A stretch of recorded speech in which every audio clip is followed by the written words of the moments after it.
வானொலியில் நீங்கள் கேட்டு மகிழ்ந்த தென்கட்சிக்கோ சுவாமிநாதன் அவர்களின் இந்த ஒரு தகவல் கதை தொகுப்பினை கேட்கலாம். ஒரு ஊரில் ஒரு இளைஞன் இருந்தான். ஒரு நாள் அவன் ஒரு குருவை தேடிக்கிட்டு புறப்பட்டான். ஊரை விட்டு வெளியில் போனான். போகிற வழியில் ஒரு காடு. அந்த காட்டில் ஒரு மரத்தடியில் ஒரு பெரியவர் உட்காந்துருக்கிறார். அமைதியாக மௌனமாக அவர் அமர்ந்திருக்கிறார். இந்த பெரியவரை விசாரிக்கலாம், குருவை தேடி கண்டுபிடிக்கிறதுக்கு இவர் ஏதாவது ஒரு வழி சொல்லி கொடுப்பார் அப்படின்னு நினச்சிக்கிட்டு அவரை நெருங்கினான். ஐயா, எனக்கு ஒரு குரு தேவை, எங்கே கிடைப்பார், அவரை எப்படி அடையாளம் கண்டுபிடிக்கிறது, அதை பற்றி ஏதாவது விவரம் சொன்னீங்கன்னா நான் கண்டுபிடிச்சிக்குவேன் அப்படின்ட்டுருக்கான். பெரியவர் நிமிர்ந்து பார்த்தார். தம்பி, அது ரொம்ப சுலபம். அவர் வயசானவராக இருப்பார், என்னை விட சுமார் 30 வயசு அதிகமாக இருக்கும். அவர் ஒரு மரத்தடியில் தான் உட்காந்துருப்பார் அப்படின்ட்டுருக்கான். சரிங்க பெரியவரே, அது என்ன மாதிரியான மரம், எப்படி இருக்கும் அப்படின்னு கேட்டிருக்கான். பெரியவர் அந்த விவரங்களையும் சொல்லியிருக்கிறாரு. அது மட்டும் இல்லை, சந்திக்கிற நாள், நேரம், வினாடி முதற்கொண்டு எல்லா விவரங்களையும் துல்லியமாக சொன்னாராம். இவ்வளவு விவரங்களை இவரால் எப்படி சொல்ல முடியுது அப்படின்னு இவனுக்கு ஆச்சரியம். இருந்தாலும் அந்த பெரியவர் கடைசியாக ஒரு விவரம் சொன்னார். அது என்ன தெரியுமா, எப்படியும் நீ அவரை சந்திக்கிறதுக்கு ஒரு 30 வருஷம் ஆகும் அப்படின்னு சொல்லிவிட்டாராம். ரொம்ப நன்றிங்க பெரியவரே அப்படின்னு சொல்லிவிட்டு அந்த இளைஞன் புறப்பட்டுருக்கான். இப்போ அவனுக்கு குரு பற்றின விவரம் எல்லாம் கிடச்சிட்டுது, சந்திக்கிற நேரமும் தெரிஞ்சுட்டுது. ஆனால் 30 வருஷம் அவரை தேடி அலைய வேண்டியிருக்குமே. அவன் தேட ஆரம்பித்தான். காடு மலை எல்லாம் சுற்றி அலைஞ்சான். பல வருஷங்கள் தேடினான். அழுத்து போயிட்டான். கடைசியில் அவனுக்கும் வயசாகிட்டுது. கடைசியில் தன்னுடைய சொந்த ஊருக்கே திரும்பி போய்கிட்டு இருந்தான். அங்கே ஒரு மரத்தடியில் அவன் தேடிக்கிட்டு இருந்த குருநாதர் கிடைச்சார். யார் அவருன்னா, 30 வருஷத்துக்கு முன்னாடி வழி சொல்லி கொடுத்தாரில்ல அதே பெரியவர். அவருக்கு இப்போ 30 வயசு அதிகமாக இருந்தது. அதே மரம். அன்றைக்கி பெரியவர் சொன்ன அடையாளம் இப்போ பொருத்தமாக இருந்தது. இப்போ அந்த பெரியவர் சொன்னார், சரியாக வந்து சேர்ந்துட்டேன், வா, உனக்காக தான் நான் இவ்வளவு காலமும் காத்துக்கிட்டு இருந்தேன் அப்படின்னாரான். என்ன சொல்கிறீங்கன்றிருக்கான். 30 வருஷத்துக்கு முன்னாடி என்கிட்ட வந்தியே, அப்போவே என் காலம் வந்து முடிஞ்சு போயிருந்தது. அப்போவே என்ன உனக்கு அடையாளம் தெரியல, அதனால் இவ்வளவு காலம் உனக்காக காத்துட்ருக்கும்படி ஆகிட்டுது அப்படின்னாரான். ஐயா, அப்போவே நீங்கள் சொல்லியிருக்கலாமே, இதுதான் 30 வருஷம் கழித்து நீ சந்திக்க போகிற இடம், நான் தான் உன்னுடைய குரு அப்படின்னு சொல்லியிருக்கலாமே அப்படின்ட்டுருக்கான். அந்த பெரியவர் சிரிச்சுக்கிட்டே இதுக்கு பதில் சொன்னாராம். நான் எவ்வளவோ விவரமாக தான் சொன்னேன், நீ சரியாக புரிஞ்சிக்கல. காரணம், அப்போது நீ போதுமான அளவுக்கு பக்குவம் பெற்றிருக்கவில்லை. அதனால் புரியும் சக்தி இல்லாமல் போயிட்டுதப்போ 30 ஆண்டு காலம் நீ அலைஞ்சி தெரிஞ்சிருக்கிற. அது காரணமாக இப்போ உனக்கு அந்த பக்குவம் வந்துட்டுது. அதனால தான் அடையாளம் காண முடிஞ்சுது. நானே உன்னுடைய குரு அப்படின்னாராம். இதிலேருந்து என்ன தெரியுதுன்னா, ஆன்மீகத்தில் மாணவனாக சேர்றதுக்கு கூட ஒரு பக்குவத்தன்மை தேவைப்படுது. ஒரு பெரிய ஞானி, அவர்கிட்ட ஒரு சீடனாக இருக்க ஒருத்தன் வந்தான். எதிரில் நின்னான். ஞானி அவனை வெகு நேரம் உற்று பார்த்தார். அப்புறம் சொன்னார், சீடனாக இருக்கிறது ரொம்ப சிரமம்னார். நான் தயாராக இருக்கிறேன்னா. அது இன்னமும் சிரமமாச்சே, இங்கே வந்து குருவாக இருக்கிறது மட்டுமே சுலபம் அப்படின்னாரான். அப்படின்னா நான் குருவாகவே ஆகிடுறேன் அப்படின்னானா. இது போலவே இந்த காலத்தில் கதை ஒன்று உண்டு. ஒரு பள்ளிக்கூடத்தில் வகுப்பு ஆசிரியர் மாணவனை திட்டிக்கிட்டு இருந்தார். டேய், நீ 100க்கு 10 மார்க்கு தான் வாங்கிக்கிட்டு இருக்க. இவ்வளவு மோசமாக நீ படித்தா கடைசியில் மாடு மேய்க்கிறது கூட லாய்க்கு இல்லாதவனா ஆகிடுவேன். அதுக்கப்புறம் என்ன செய்ய போகிற அப்படின்னாரான். பையன் தலையை சொரிஞ்சிக்கிட்டே சொன்னானா, சார் அப்படின்னா ஒன்று செய்கிறேன் அப்படின்னானா. இவர் கேட்டிருக்கார், என்ன செய்ய போகிறேன்னு.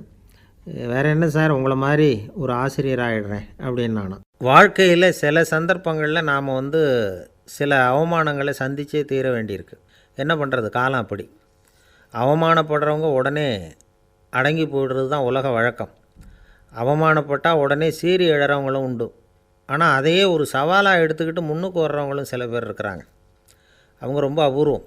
இன்றைக்கி மனோதத்துவ நிபுணர்கள்லாம் என்ன சொல்கிறாங்க தெரியுமா, அவமானப்பட்டுட்டா உடனே அடங்கி போயிடக்கூடாதான். அதையே ஒரு சவாலாக எடுத்துக்கிட்டு மனசில் ஒரு வைராக்கியத்தோடு முயற்சி பண்ணினா வாழ்க்கையில் எல்லோரும் முன்னேறலாமா.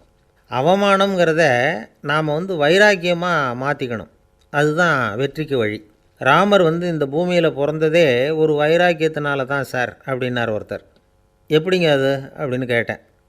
அவர் சொன்னார், தசரதருக்கு ராமர் வந்து குழந்தையாக வந்து பிறக்கணும், அப்போ தான் இங்கே இருக்கிற கஷ்டங்கள்லாம் நீங்கும் அப்படின்னு சர்வ லோகமும் எதிர்பார்த்துக்கிட்டு இருக்குது.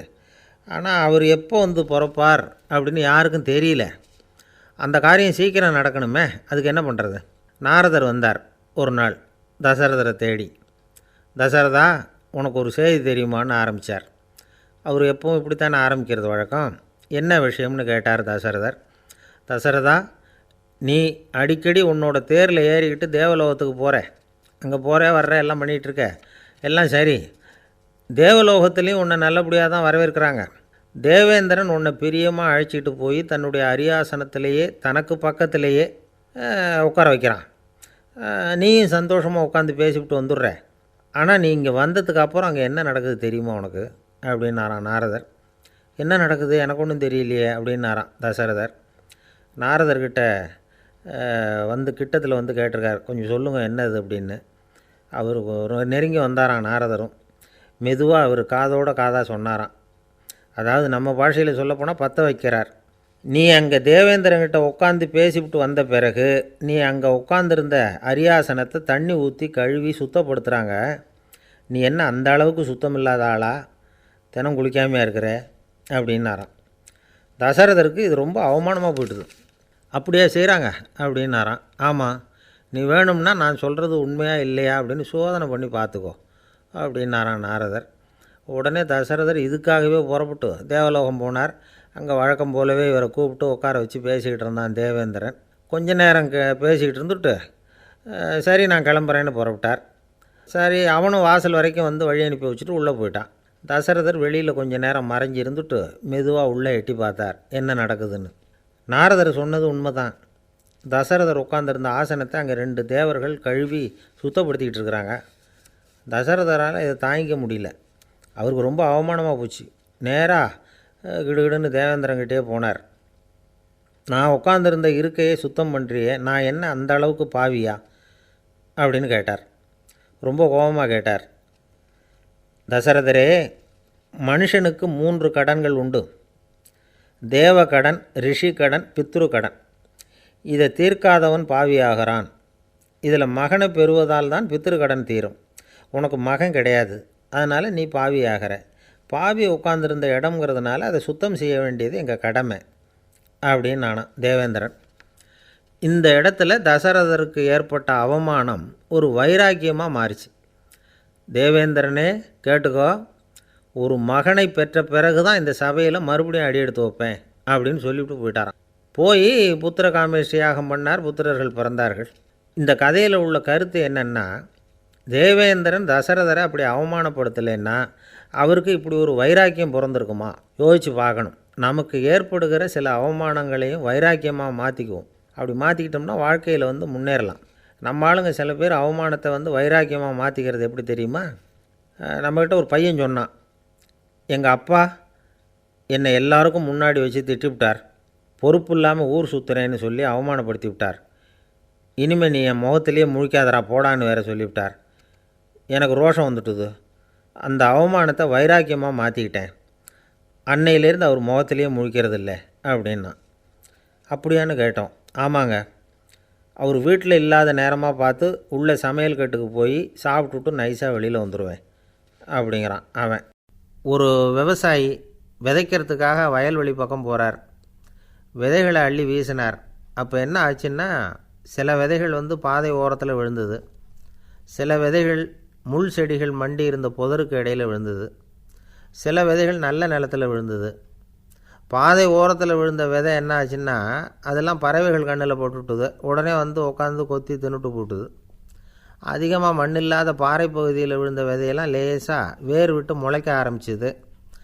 அதுக்கப்புறம் வேர் கீழேயும் ஆழமாக போக முடியல, மேலேயும் சூரிய வெப்பம் அதிகம் தாங்க முடியல, எல்லாம் காஞ்சி கருகி போட்டுது. புதர் பகுதியில் சில விதைகள் விழுந்தது இல்லையா, முள் செடிகள் காடாக மண்டி போயிருந்தது. அதனால் முளைச்சி வர்ற செடிக்கு நெருக்கடி அதிகமாக போட்டுது. சரியாக வளர முடியல, விளைச்சலும் சரியாக இல்லை. நல்ல நிலத்தில் விழுந்த விதைகள் மட்டும் நல்லா முளைச்சிது, நல்லா வளர்ந்தது, விளைச்சலும் பிரமாதமாக இருந்தது. இந்த கதையை சொல்லிவிட்டு கேட்க செவியுள்ளோர் கேட்கட்டும் அப்படிங்கிறார் இயேசு பெருமான். ஆமாம், இயேசு கடலில் நின்ற படகு ஒன்றில் உட்காந்துருக்கிறார். கடற்கரையில் ஏராளமான மக்கள் உட்காந்துருக்கிறாங்க. அந்த சமயத்தில் தான் இயேசு வந்து ஓமைகள் மூலமாக மக்களுக்கு பல உண்மைகளை சொல்லிகிட்டு இருக்கிறார். மக்கள் அந்த கதையை கேட்டுட்டு ஒன்றும் புரியாமல் முழிக்கிறாங்க. அதை கவனித்த இயேசு அந்த ஓமையை விளக்க ஆரம்பித்தார். இதில் அந்த விதைக்கிறவர் தான் இறைவன். அவருடைய வார்த்தைகளை விதைக்கிறார். அந்த வார்த்தைகளை கேட்கிற மக்கள் அந்த விழுந்த விதைகள் மாதிரி 4 வகையானவர்கள். சில பேர் பாதை ஓரத்தில் விழுந்த விதைகள் மாதிரி. இறைவன் வார்த்தைகளை அவங்க கேட்குறாங்க, ஆனால் தீய எண்ணங்கள் செய்கைகள் மூலமாக விதைக்கப்பட்ட வார்த்தைகள் அழிஞ்சு போடுது. இறைவன் வார்த்தைகளை கேட்ட உடனே மகிழ்ந்து போய் உடனே சில பேர் அதை ஏற்றுக்கிறாங்க. இவங்கெல்லாம் அந்த பாறை பகுதியில் விழுந்த விதைகள் மாதிரி. அதனால் இவங்கெல்லாம் வேறு இல்லாதவங்க. கொஞ்ச காலத்துக்கு இறை வார்த்தைகளுக்கு கீழ்ப்படிந்து நடப்பாங்க. அதனால் ஏதாவது இடைஞ்சல் ஏற்பட்டால் உடனே தடுமாறுவாங்க. தங்கள்கிட்ட இருக்கிற நல்ல பண்புகளை விட்டுட்டு பாவ வழிகளுக்கு போயிடுவாங்க. முள் செடிகளுக்கு இடையில் விழுந்த விதைகள் மாதிரி உள்ளவங்க யாருன்னா, இவங்களுக்கு உலக கவலை உண்டு, செல்வத்தின் மீது மயக்கம் உடையவர்கள். உலக ஆசைகள் இவங்களுக்குள்ளே பூந்துடுறதுனால அங்கே இருக்கிற நல்ல பண்புகள் மறைஞ்சு போயிடுது. அதனால் அவங்களும் உபயோகம் இல்லாதவங்களாக ஆயிடுறாங்க. நல்ல மனிதர்கள் நல்ல நிலத்தில் விழுந்த விதைகளுக்கு ஒப்பானவர்கள். இவங்க இறை வார்த்தையை கேட்குறாங்க, அதை ஏற்றுக்கிறாங்க, அவங்களும் நல்லபடியாக வாழுறாங்க, அடுத்தவங்களுக்கும் உபயோகமாக இருப்பாங்க. இதுதான் இயேசு சொன்ன விளக்கம். நல்ல வார்த்தைகளை கேளுங்கள், நல்ல வார்த்தைகளை ஏற்றுக்கொள்ளுங்கள், அடுத்தவங்களுக்கு உபயோகமாக இருங்க. இதுதான் பெரியவங்கள்லாம் நமக்கு சொல்லுகிற உபதேசம். ஒரு அப்பா தன்னுடைய மகனுக்கு உபதேசம் பண்ணார். இதை பாருப்பா, நல்ல வார்த்தைகளை கேட்கணும், எப்போதுமே மகன் அப்பா பேச்சை கேட்குறது நல்லது அப்படின்னாராம். நீ ஏதாவது ஒரு தப்பு பண்ணால் என் தலையில் ஒரு முடி நரைச்சி வெள்ளையாக போடும்பா, நீ செய்கிற ஒவ்வொரு தப்புக்கும் என் தலையில் ஒவ்வொரு முடி வெள்ளையாயிடும் அப்படின்னாராம். பையன் யோசித்தான், அப்பா இப்போ தான் எனக்கு புரியுது, தாத்தாவோட தலைமுடி பூராவும் வெள்ளையாக இருக்கிறதுக்கு என்ன காரணங்கிறது எனக்கு இப்போ தான் புரியுது அப்படின்னானா. ஒரு ஊரில் ஒரு ராஜா இருந்தார். அவர் அடிக்கடி காட்டுக்கு வேட்டையாட போவார். சில நண்பர்களையும் கூட அழைச்சிக்கிட்டு போவார். காட்டுக்கு போனதும் ஆளுக்கு ஒரு பக்கமாக போய் வேட்டையாடுவாங்க. சாயந்தரமாக திரும்பி வருவாங்க. மறுநாள் அரண்மனையில் உட்காந்து ஒவ்வொருத்தரும் அவங்க அனுபவங்களை எல்லாம் சொல்லிக்குவாங்க. அவங்க வீரத்துக்கு தகுந்த மாதிரி பரிசை அந்த ராஜா கொடுப்பார். இது மாதிரி ஒரு தடவை எல்லோரும் வேட்டைக்கு போயிட்டு திரும்பி வந்ததும் உட்காந்து பேச ஆரம்பிச்சிருக்கிறாங்க. ஒருத்தன் சொன்னான், தன்னுடைய வீர தீர செயலை பற்றி அளக்க ஆரம்பிச்சிட்டான். ஏன்னா அதுக்கு பரிசு கிடைக்க போகுதில்ல, அதனால். அவன் என்ன சொன்னான் தெரியுமா? அரசே, நேற்றுக்கு காட்டில் என்னாச்சு தெரியுமா? எனக்கு நேராக ஒரு சிங்கம் வாயை திறந்துக்கிட்டு வந்துட்டுது. நான் பயப்படவே இல்லை. உடனே ஒரு கல்லை எடுத்து குறி பார்த்து வீசினேன். சிங்கத்து வாய்க்குள்ளே போய் அந்த கல் மாட்டிக்கிட்டுது. அவ்வளவுதான். அந்த சிங்கம் என்னை பார்த்துட்டு பயந்துட்டு ஒரே ஓட்டமாக திரும்பி ஓடி போயிட்டுது அப்படின்னா. ஆஹா பலே அப்படின்னு எல்லாரும் கை தட்டினாங்க. ரெண்டாவது ஆள் ஒருத்தன் எழுந்திரிச்சான். அவன் சொல்ல ஆரம்பித்தான், அரசே, நான் போன வழியில் 2 பெரிய மலைப்பாம்பு கிடந்தது, என்னை முழுங்கிறதுக்கு வந்தது. நான் என்ன பண்ணேன் தெரியுமா? அந்த 2 பாம்போட வாலையும் ஒன்றா சேர்த்து முடிச்சு போட்டுட்டேன். அவ்வளவுதான். அது அங்கே இழுக்க இது இங்கே இழுக்க முடிச்சு நல்லா இறுகி போட்டுது அப்படின்றான். ஆஹா அற்புதம்னு சொல்லி எல்லாரும் கை தட்டினாங்களாம். அடுத்தபடியாக 3வது ஆள் ஒருத்தன் வந்தான். அவன் சொல்ல ஆரம்பித்தான், மன்னா, நான் போன பாதையில் குறுக்க ஒரு ஆறு, அதில் இறங்கி குளித்தேன். யாரோ காலை பிடிச்சி இழுக்கிறது மாதிரி இருந்தது. திரும்பி பார்த்தா ஒரு பெரிய முதலை. நான் உடனே அப்படியே ஒரு துள்ளல் துள்ளி அது முதுகில் போய் உக்காந்துக்கிட்டேன். அதை அப்படியே கரைக்கு நீந்த வச்சேன். கரைக்கு சேர்ந்ததும் அப்படியே ஒரே துள்ளி குதித்து கரைக்கு வந்துட்டேன் அப்படின்றான். அவன் தன்னுடைய வீரத்தை அப்படி சொல்லியிருக்கான். அடடா எப்பேற்பட்ட வீரம் அப்படின்னு எல்லாரும் கை தட்டினாங்களாம். 4வது ஆள் எழுந்திரிச்சான். மன்னா, நான் போன இடத்துல ஒரு கரடி என்னை துரத்த ஆரம்பிச்சுட்டுது. நான் ஒரு மலை உச்சிக்கு வந்துட்டேன். அதுக்கப்புறம் ஒரு அடி எடுத்து வச்சாலும் அதில் பாதாளத்தில் விழ வேண்டியது தான். அந்த நேரம் பார்த்து ஒரு பெரிய ராட்சச கழுகு அந்த பக்கமாக பறந்து வந்தது. நான் உடனே அப்படியே உயர எழும்பி அந்த கழுகோட காலை பிடிச்சிக்கிட்டேன். அப்படியே தொங்கிக்கிட்டே வந்தேன். ஒரு நல்ல இடம் வந்ததும் தொப்புன்னு கீழே குதித்து நடந்து வந்துட்டேன்னா. இதுக்கும் எல்லோரும் கை தட்டுறாங்க. கடைசியாக ஒரு ஆள் எழுந்திரிச்சான். அரசே, நான் போன வழியில் ஒரு பெரிய யானை குறுக்க வந்தது. பயங்கரமாக சத்தம் போட்டுக்கிட்டே வந்தது. நான் பயந்து ஓடலை. உடனே என்ன பண்ணேன் தெரியுமா? அந்த யானையோட வாலை பிடிச்சி தூக்கினேன். தலைக்கு மேலே தூக்கி கரன்னு சுற்றினேன். வேகமாக சுற்றி வீசி எறிஞ்சேன். அவ்வளவுதான். அதே ஸ்பீடில் அந்த யானை மேலே போக ஆரம்பிச்சுட்டுது. இன்னும் கூட அது போய்கிட்டே தான் இருக்குது, கீழே விழவே இல்லைன்னா. இதை கேட்டதும் ராஜாவுக்கு கோபம் வந்துட்டுது. என்னை என்ன முட்டாள்னு நினச்சிக்கிட்டு பேசுகிறியா? யானையை நீ வாலை பிடிச்சி தூக்குன, அதை நான் நம்பணுமா அப்படின்னார். உடனே இவன் பணிவாக பதில் சொன்னான், அரசே, ஒரு சிங்கத்து வாயில் கல் மாட்டிக்கிட்டதை நம்புறீங்க, மலைப்பாம்பு வாலை பிடிச்சி முடிச்சு போட்டதை நம்புறீங்க, முதல்ல முதுகில் சவாரி பண்ணதையும் நம்புறீங்க, கழுகு காலை பிடிச்சிக்கிட்டு பறக்கிறதையும் நம்புறீங்க, அப்படி நம்புகிறப்போ நான் சொன்னதை மட்டும் நம்பக்கூடாதா அப்படின்னு கேட்டானான். பொய் சொன்னவங்கெல்லாம் தலையை தொங்க போட்டுக்கிட்டாங்களாம். ராஜா அவங்கள பார்த்து சொன்னாராம், நீங்கள் எல்லாரும் என்னை முட்டாளாக்கியிருக்கிறீங்க. கடைசியாக பேசின இவன் தான் எனக்கு உண்மை எது பொய் எதுங்கிறத புரிய வச்சிருக்கிறான். இவன் தான் உண்மையான தைரியசாலி அப்படின்னு சொல்லி அவனுக்கே பரிசையெல்லாம் கொடுத்து பாராட்டினாராம். இப்படி ஒரு கதை. உண்மையை நிலைநாட்டுகிறவன் தான் உண்மையான வீரன் அப்படிங்கிறத இதிலிருந்து நாம் புரிஞ்சுக்கணும். இந்த காலத்துல எல்லாம் பொய் சொன்னால் தான் பிழைக்க முடியுங்கிறது ஒரு சில பேரோட நம்பிக்கை. ஒரு அப்பாவுக்கு தன் மகனுக்கு பொய் சொல்ல தெரியலையேங்கிற கவலை. பொய் சொன்னால் தான் இந்த உலகத்தில் பிழைக்கலாம், ஆனால் இவனுக்கு அது தெரியலையே, அதனால் இவனை அழைச்சிட்டு போய் நடுக்கடலில் விட்டுட்டு வந்துடுவோம் அப்படின்னு அழைச்சிட்டு புறப்பட்டான். கடற்கரைக்கு போனான். மகனுக்கு சந்தேகம், எங்கேப்பா என்னை அழைச்சிட்டு போகிறேன்னு கேட்டிருக்கான். கடலில் மீன் பிடிக்க கற்றுக் கொடுக்க போகிறேன் உனக்கு அப்படின்னானா. நான் ஏற்கனவே மீன் பிடிச்சிட்டேனேன்னானா இவன் மகன். எங்கே அதுன்னு கேட்டிருக்கான் அப்பங்காரன். சுட்டு சாப்பிட்டுட்டேன்ருக்கான் புள்ள. அப்பங்காரன் பார்த்தான், சரி நம்ம புள்ள பொழைச்சிக்கோ அப்படின்னு சொல்லி திருப்பி அழைச்சிட்டு வந்துட்டானா. நம்மளில் சில பேர் ரொம்ப தைரியமாக இருப்பாங்க. நாம் கூட சொல்கிறது உண்டு, அந்த ஆளுகிட்ட வர்றதுக்கு எமன் கூட பயப்படுவான் அப்படின்னு சொல்கிறது உண்டு. தைரியசாலிகளை நெருங்கிறதுக்கு எமன் பயப்படுவான் அப்படின்னு சொல்கிறது உண்மை தான். அது பொய் இல்லை. மன வலிமை இருக்குது பாருங்கள், அது மனுஷனை காப்பாற்றும். இது மருத்துவ ரீதியான உண்மை. உடல் கோளாறுகள் மன ஆரோக்கியத்தை பாதிக்கும். மன எழுச்சி, மன போராட்டம் இதெல்லாம் உடல் இயக்கத்தில் மாறுதலை உண்டாக்குது. சில வகையான நோய்களுக்கும் மனசுக்கும் இருக்கிற சம்பந்தம் என்னங்கிறத பற்றியெல்லாம் இப்போ ஆராய்ச்சி பண்ணுறாங்க. ஆஸ்மா, மூட்டு வலி, பெருங்குடல் அழற்சி, உயர் இரத்த அழுத்தம், சோரியாசிஸுங்கிற தோல் வியாதி, வயிற்று புண்ணு, இந்த தைராய்டு நச்சுத்தன்மை, இது மாதிரி நோய்களை உண்டாக்குறதுல மனசோட பங்கு என்னங்கிறத பற்றியெல்லாம் ஆய்வு பண்ணி பார்த்துருக்குறாங்க.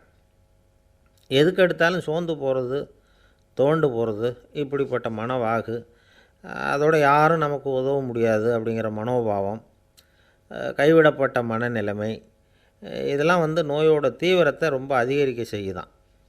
இவங்கெல்லாம் அந்த கைகால் வலிக்குது, உடம்பு அசதியாக இருக்குது, தூக்கம் வரல, முதுகு வலிக்குது, உடம்பில் உணர்ச்சி குறையுது, கை கால் விரல்லாம் மரத்து போகுது, இப்படி ஏதாவது சொல்லிக்கிட்டு டாக்டர்களை தேடி வந்துக்கிட்டு இருப்பாங்க. நெஞ்சு வலி யாருக்கு வருது தெரியுமா? பதற்றம், போட்டி மனப்பான்மை, அளவுக்கு அதிகமான வேகம், துடிப்பு, பேராசை, எதுலேயும் கட்டுப்பாடு, நேரம் தவறாமை, அப்புறம் இதெல்லாம் உள்ள மனவாக உள்ளவங்க இருக்கிறாங்கல்ல, அவங்க பெரும்பாலும் நெஞ்சு வலிக்கு ஆளாயிடுறாங்களாம். ஃப்ரீட்மேன் அப்படிங்கிறவர் நிறைய ஆராய்ச்சியெல்லாம் பண்ணி பார்த்துட்டு இதை உறுதிப்படுத்தியிருக்கிறார். அவர் பண்ணின ஆராய்ச்சியில் என்னெல்லாம் தெரிய வந்தது தெரியுமா? பொறுப்பு அதிகம் உள்ளவங்களுக்கு கண்டிப்பாக இரத்த அழுத்தம் வரும், அதிகமாக இருக்குமா. அதே மாதிரி கண்டிப்பாக இருக்கிறாங்கல்ல, அவங்களுக்கும் இரத்த அழுத்தம் அதிகரிக்குமா. இரத்த அழுத்தம் தனக்கு அதிகமாக இருக்குங்கிறத தெரிஞ்சுக்கிட்டவங்க தலைவலி, மயக்கம், இந்த தலை சுத்தல், அசதி, இது மாதிரியான உணர்வுகளை அவங்களுக்கு வந்துடும், அது மாதிரி உணர்வு. ஆனால் உண்மை என்ன தெரியுமா? இதெல்லாம் இரத்த அழுத்தத்தினால இல்லை. இரத்த அழுத்தம் கட்டுப்பாட்டுக்குள்ளே இருந்தால் கூட இவங்க இப்படி நினைக்கிறாங்களாம். இதுக்கு காரணம் மனசு தான் அப்படிங்கிறார் அவர். சில பேர் எப்படி தெரியுமா? ஒருத்தர் மாரடைப்பால் இறந்து போனார் அப்படின்னு கேள்விப்பட்டால் போதும், இறந்து போகிறதுக்கு காரணம் இதயம்தான் அப்படிங்கிற பீதியால், இதய தளர்ச்சி அப்படிங்கிற மனநோயால் பாதிக்கப்படுறார். இவங்கெல்லாம் அடிக்கடி தங்களுடைய இதய பகுதியை தொட்டு பார்த்துக்குவாங்க, நாடியை பிடிச்சி பார்த்துக்குவாங்க, அடிக்கடி மூச்சை உள்ளுக்கு இழுத்து வெளியில் விட்டு வலி வருதா அப்படின்னு பார்த்துக்கிட்டு இருப்பாங்க. வேறு எங்கேயாவது வலிச்சா கூட நெஞ்சை வலிக்குதா அப்படின்னு பார்ப்பாங்க. நெஞ்சு வலிக்குதுன்னு கூட சில பேர் சொல்ல ஆரம்பிச்சிருவாங்க. ஆஸ்மாவுக்கும் மனசுக்கும் சம்பந்தம் உண்டு. தீர்வு காண முடியாத மன போராட்டங்கள் எல்லாத்துக்கும் அடுத்தவங்களையே சார்ந்து இருக்கிற மனநிலை, இதெல்லாம் ஆஸ்மாவினுடைய தீவிரத்தை அதிகப்படுத்திடும். பயம், இது எப்படின்னா என்ன நடக்குமோங்கிற பதட்ட நிலை, அப்புறம் இந்த பயம், இதெல்லாம் சுவாசித்தலை அதிகரிக்க செய்யுது இல்லையா. இதனால் இரத்தத்தின் காரத்தன்மை அதிகமாகி நோயின் தீவிரமும் அதிகமாகுது. மன போராட்டம், மனக்கவலை, மன இறுக்கம், இதெல்லாம் தோல் வியாதியை தூண்டி விடுதான். இது மாதிரி இன்னும் எவ்வளவோ இருக்குது. அதனால் இன்றைக்கி நமக்கு தேவை என்னென்னா மன வலிமை, மலர்ந்த முகம், இது ரெண்டும் இருந்துட்டுதுன்னா பலவிதமான நோய்கள் நம்மக்கிட்ட நெருங்கி வராது. டாக்டர் என்ன நெருங்காமல் இருக்கிறதுக்கு நான் ஒரு காரியம் பண்ணுறேன் அப்படின்னார் ஒருத்தர். அவர் என்ன அர்த்தத்தில் சொன்னார்னா, டாக்டர் வந்து அவரை நெருங்காமல் இருக்கிறதுக்கு அவர் ஒரு காரியம் பண்ணுறாராம். நண்பர்கிட்ட சொன்னார். நண்பர் கேட்டார், அது என்ன காரியம் பண்ணுற அப்படின்னு கேட்டார். தினம் ஒரு ஆப்பிள் பழம் சாப்பிட்றேன்னார் அவர். ஏன்னா ஆங்கிலத்தில் ஒரு பழமொழி சொல்லுவாங்கள்ல, an apple a day keeps doctor away அப்படிம்பாங்க. ஒரு ஆப்பிள் பழம் சாப்பிட்டா டாக்டர் விலகியே இருப்பார், டாக்டர்கிட்ட போக வேண்டிய அவசியம் இருக்காது அப்படிங்கிறதுக்காக அந்த பழமொழி சொல்கிறது. என்ன, நான் யாருமே நெருங்காமல் இருக்கிறதுக்கு நான் ஒரு காரியம் பண்ணுறேன்னார் இன்னொருத்தர். டாக்டர் நெருங்காமல் இருக்கிறதுக்கு ஆப்பிள் பழம் சாப்பிட்றேன்னார் அவர். என்னை யாருமே நெருங்காமல் இருக்கிறதுக்கு நான் ஒரு காரியம் பண்ணுறேன்னார் இன்னொருத்தர். அது என்னன்னு கேட்டோம். தினம் ஒரு பூண்டு சாப்பிட்றேன்னார். ஏ கார்லிக் எ டே கீப்ஸ் எவ்ரிபடி அவே அப்படின்னு அதுக்கு ஒரு புது விளக்கமும் கொடுத்தார். அளவுக்கு மிஞ்சினால் அமிர்தமும் நஞ்சு அப்படின்னு சொல்லுவாங்க. அது உண்மைதான். ஒருத்தருக்கு அளவுக்கு மீறிய புகழ் வந்துட்டுதுன்னு வச்சுங்க, அது கூட ஆபத்தாக போயிடுறது உண்டு. பழங்காலத்துல எல்லாம் கிரேக்க தேசத்தில் ஒரு பழக்கம் உண்டாம். அதாவது யாராவது ஒருத்தரை நாடு கடத்தணும்னா அதுக்கு ஒரு வழி உண்டு.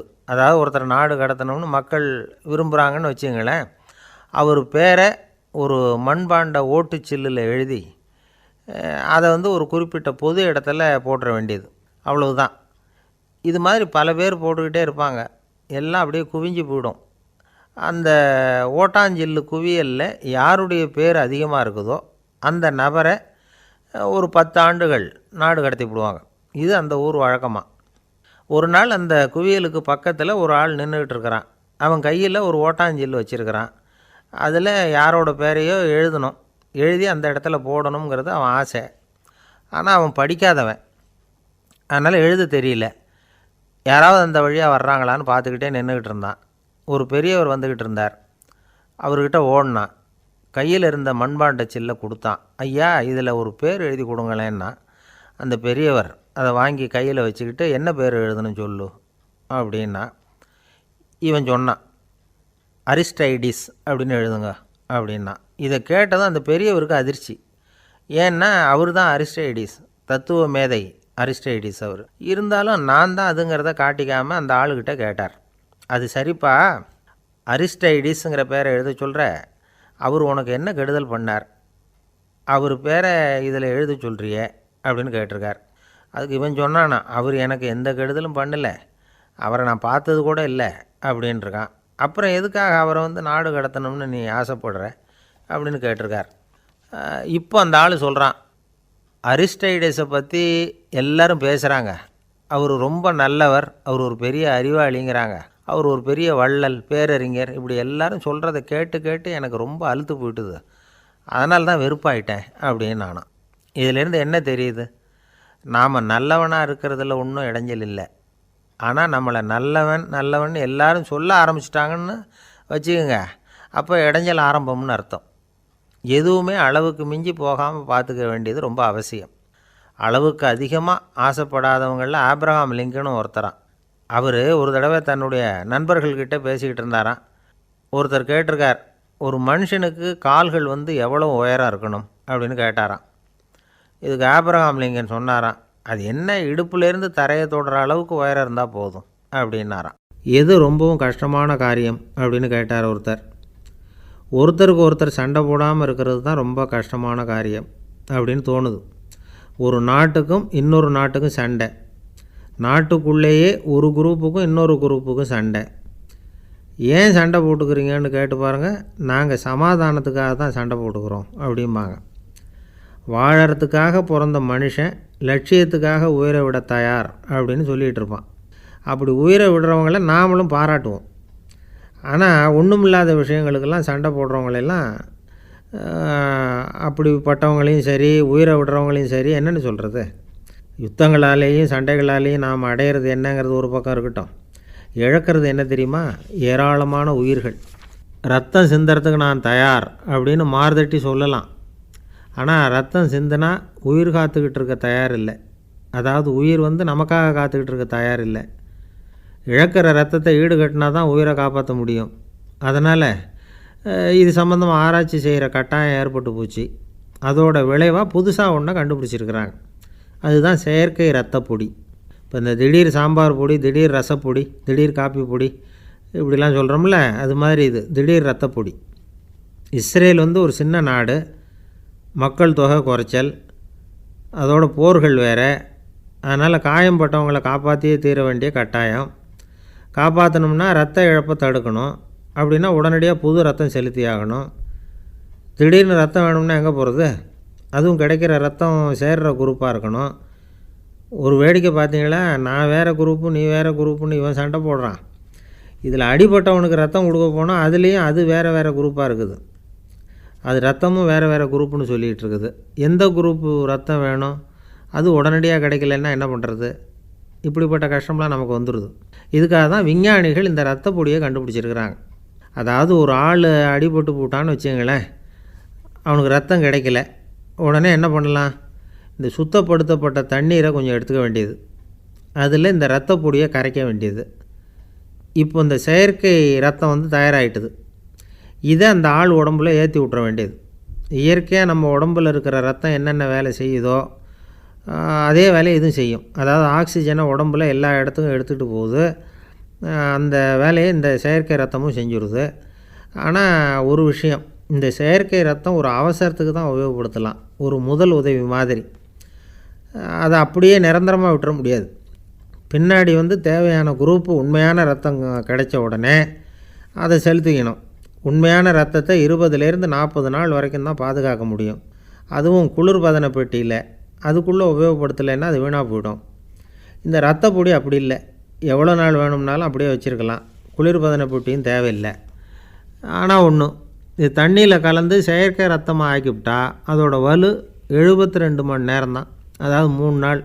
அதுக்குள்ளே அந்த ஆசாமியை எங்கேயாவது ஆஸ்பத்திரிக்கு தூக்கிட்டு போய் உண்மையான ரத்தத்தை கொடுத்துடணும்.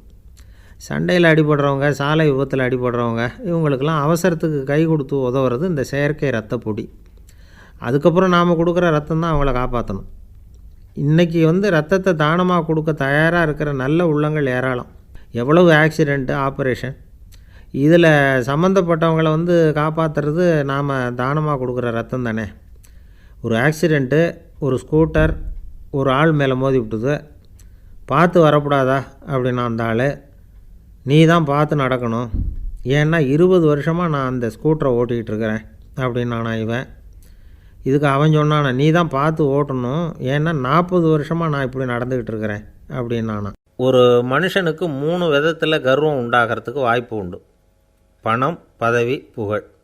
பணம் அதிகமாக வந்தால் கர்வம் வரலாம், பதவி பெருசாக வந்துட்டுதுன்னா கர்வம் வரலாம், புகழ் அதிகமாக போனாலும் கர்வம் வரலாம். இந்த 3 வகையான கர்வத்துக்கும் இடம் கொடுக்காமல் இருக்கிறாங்க பாருங்கள், அவங்க தான் சிறந்த மனிதர்கள். ஒரு பெரிய பொறுப்பில் இருக்கிறவங்களுக்கு கர்வம் வந்துடக்கூடாது. அப்படி வந்துட்டுதுன்னா அது எல்லாருக்கும் இடைஞ்சல். ஒரு ராஜா இருந்தார். அவர் ஒரு நாள் தன்னுடைய தலைநகரத்தை சுற்றி வந்துக்கிட்டு இருந்தார். ஒரு இடத்துல ஒரு அழகான நிலத்தை பார்த்தார். ஆஹா, இந்த இடத்துல நமக்குன்னு ஒரு மாளிகையை கட்டினா எவ்வளோ நல்லாயிருக்கும் அப்படின்னு நினச்சார். ராஜா நினச்சா அது முடியாத காரியமா? சரி, இந்த நிலம் யாருக்கு சொந்தம்னு விசாரிங்க அப்படின்னார் பக்கத்தில் இருந்தவங்கக்கிட்ட. அவங்கெல்லாம் ஓடி போய் விசாரித்தாங்க. அந்த இடம் வந்து ஒரு வயசான கிழவிக்கு சொந்தம், வயசான அம்மாவுக்கு சொந்தமாக. அந்த அம்மா தான் அதில் ஒரு குடிசையை போட்டு குடியிருந்துகிட்டு இருக்கிறாங்க. சரி, அந்த நிலத்துக்கு வந்து ஒரு விலையை நிர்ணயம் பண்ணி அதை அந்த வயசான அம்மாக்கிட்ட கொடுத்துருங்கோ அப்படின்னு உத்தரவு போட்டார் ராஜா. ஆனால் அந்த அம்மா, இது எங்கள் பூர்வீக இடம், இதை விற்க மாட்டேன் அப்படின்னு சொல்லிவிட்டுது. சரி, 2 பங்கு விலை கொடுக்குறோம்னு சொல்லி பாருங்க அப்படின்னாங்க. அப்படியே சொன்னாங்க அரண்மனை ஆட்கள். அதுக்கும் சம்மதிக்கலை அந்த அம்மா.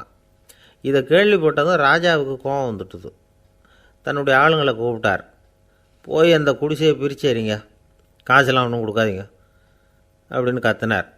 அவ்வளோதான். அடுத்த நிமிஷம் அரண்மனை ஆசாமிகள் போனாங்க, குடிசையை பிரித்து எரிஞ்சாங்க. அந்த வயசான அம்மா இருக்குது, அதுவும் அந்த இடத்த விட்டு துரத்தி விட்டாங்க. அந்த இடத்துல ஒரு அரச மாளிகையை கட்டி முடிச்சிட்டாங்க. அந்த வயசான அம்மா பாவம், ராஜாவே இப்படி பண்ணால் யார்கிட்ட போய் முறையிட முடியும்? ஒரு ஞானி இருந்தார், அவர்கிட்ட போய் சொன்னாங்க. அவர் இவங்க சொன்னதை கேட்டு மனசில் வச்சுக்கிட்டார். ஒரு நாள் அந்த ராஜாவே இந்த ஞானியை கூப்பிட்டார். புதுசாக ஒரு மாளிகை கட்டியிருக்கிறேன், வந்து பாருங்கன்னு.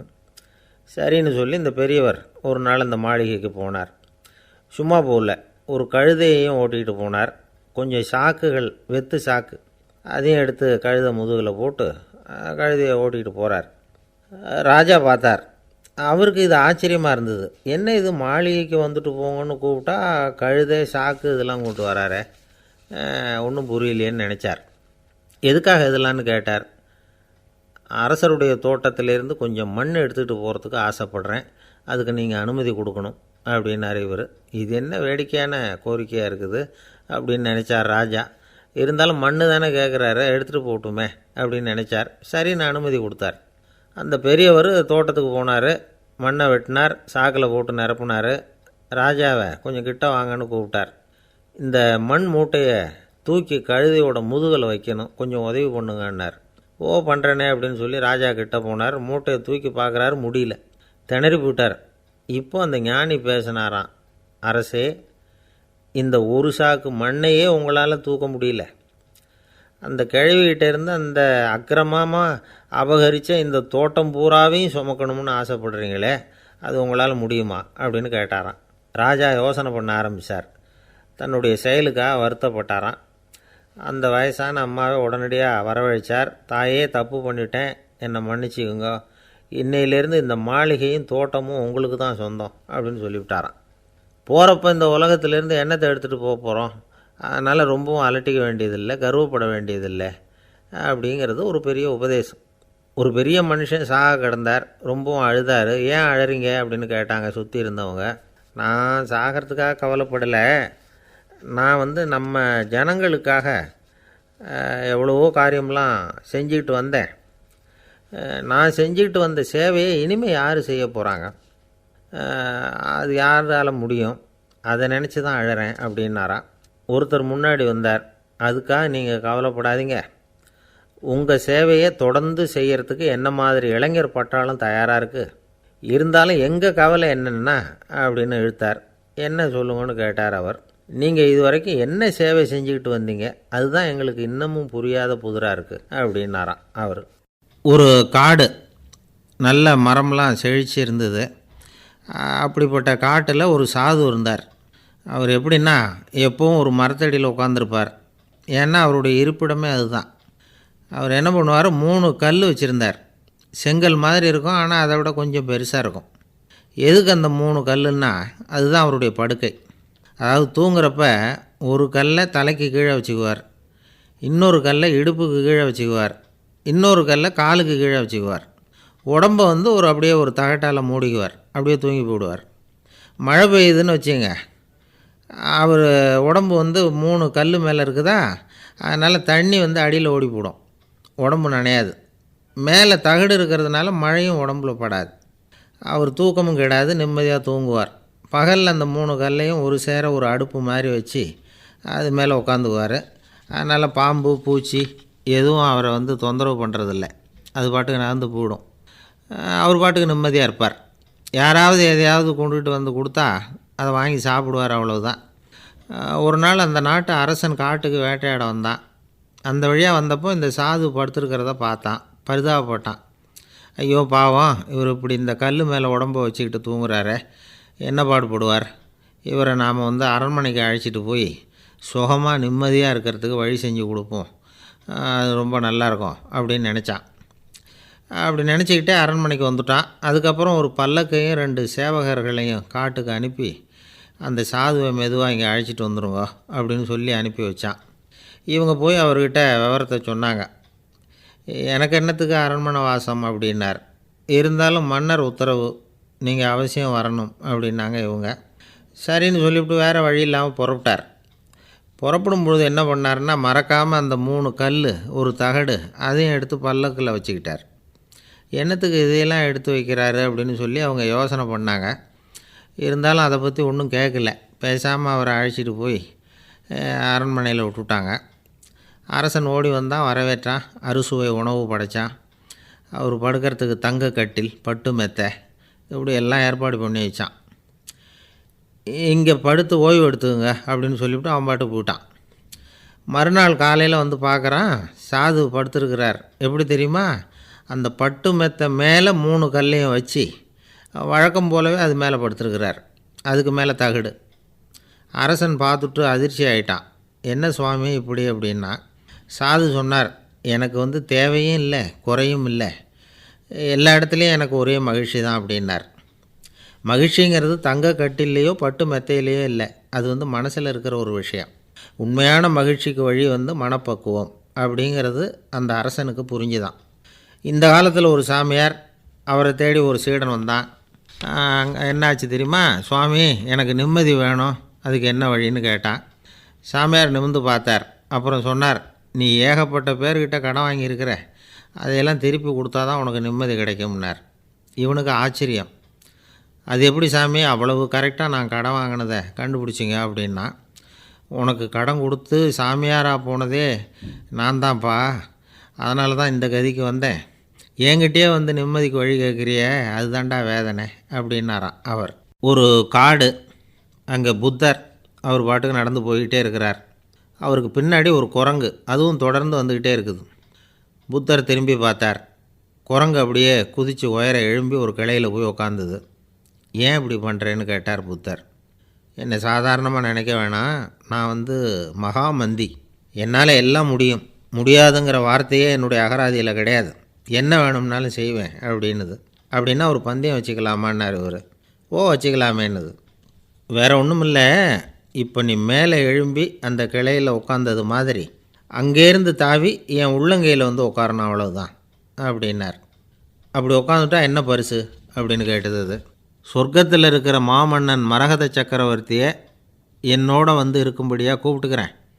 அந்த சமயத்தில் அவருடைய அரியணை அங்கே காலியாகிடும், நீ அதில் போய் உட்காந்துக்கலாம். பந்தயத்தில் தோத்துட்டா ஒரு கல்ப காலம் இந்த பூமியில் வாழ வேண்டியிருக்கும், அதுக்கு பிறகு தான் என்கிட்ட வர முடியும், என்ன சொல்கிற அப்படின்னார். குரங்குக்கு தாவறது ஒரு பெரிய காரியமா, இது எனக்கு ரொம்ப சாதாரண விஷயம், என்ன இப்போவே தாவட்டுமா அப்படின்னுது. சரின்னு சொல்லி உள்ளங்கையை நீட்டினார். அவருடைய கை தாமரை இலை அளவுக்கு அப்படியே விரிஞ்சுது. குரங்கு சௌகரியமாக உட்கார்றதுக்காக. குரங்கு தாவறதுக்கு தயாராச்சு. அதுக்கு முன்னாடி ஒரு சின்ன யோசனை அதுக்கு.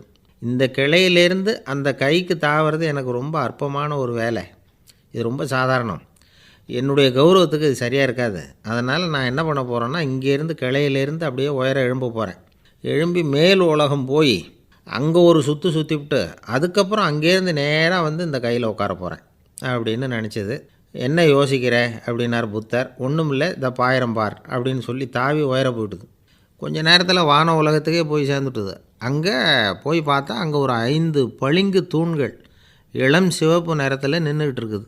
குரங்கு நினச்சிக்கிட்டது, புத்தர்கிட்ட போய் இந்த பளிங்கு தூண்களை பார்த்தோம்னு சொன்னால் அப்படியே திகைச்சி போயிடுவார், இந்த தூணில் ஏதாவது அடையாளம் செஞ்சுட்டு போகணும் அப்படின்னு அந்த இடத்துல மிதந்துக்கிட்டே நினச்சிது. உடனே ஒரு தூணில் எழுந்துச்சு. என்ன எழுதிச்சுன்னா, ஒரு மகா ஞானி இங்கே வந்துட்டு போகிறார் அப்படின்னு எழுதிச்சு. எழுதிவிட்டு அப்படியே கீழே தாவி புத்தரோட உள்ளங்கையில் உட்காந்துது. எப்படி பார்த்தீங்களா என்னுடைய வேலை, வான உலகத்துக்கே போய் அங்கே இருக்கிற 5 பளிங்கு தூண்களை பார்த்துட்டு அதில் நான் வந்த விவரத்தை எழுதி வச்சுட்டு அதுக்கப்புறம் இங்கே வந்திருக்கிறேன் அப்படின்னுது ரொம்ப பெருமையாக. அப்படியா அப்படின்னார் புத்தர். ஆமாம், சந்தேகமாக இருந்தால் வாங்க அழைச்சிட்டு போய் காட்டுறேன் அப்படின்னுது அந்த குரங்கு. அதுக்கு தேவையில்லை, அப்படியே கொஞ்சம் கீழே குனிஞ்சு பார்த்து தெரியும் அப்படின்னார் புத்தர். அங்கே பார்த்தா புத்தரோட உள்ளங்கை தெரிஞ்சுது. நல்லா உத்து பார்த்துது. அவரோட ஒரு விரலில் அது எழுதிய வாசகம் தெரிஞ்சுது. குரங்கு யோசனை பண்ணிச்சு, அப்படின்னா வானத்தில் நான் பார்த்தது புத்தரோட விரல்களா அப்படின்னு யோசிச்சுது. இதை புரிஞ்சுக்கிட்ட உடனே அந்த குரங்கோட கர்வம் அழிஞ்சு போச்சான். நம்ம மனசு தான் இந்த குரங்கு. மனம்ங்கிறதும் ஆணவங்கிறதும் ஒரு நாணயத்தின் 2 பக்கங்கள். மனம் உள்ளவரை ஆணவமும் இருக்கும். மனம் அழிஞ்சாதான் ஆணவம் அழியும்.